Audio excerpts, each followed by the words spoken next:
Атамекенден чыгып депутаттык мандатын тапшырды.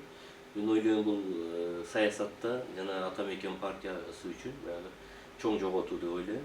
Себеби бул киши өзү айткандай 15 жылдан ашык ошо партиянын катарында болду. Өтө оор мезгилдерде эки революциянын башында турушту. Конституцияны өзгөртүүдө жана ошол юстиция министри негизги ошол өткөн мезгилде ошол киши чоң роль ойноду эле да. Анан Текебаевдин эң ишенген кишилери, лидер фракция болуп турду акыркы мезгилде. Бул партия үчүн андан сырткарда бир топ баягы чоң саясатчылар бүгүн мына маалымат каражаттарынан угуп атабыз. Партиядан чыгуу боюнча баягы арызын жаз депчи. Бул сөзсүз келе жаткан жаңы жылда 20-жылы парламент шайлоодо бул билинип партия үчүн бул өтө кыйын болот да.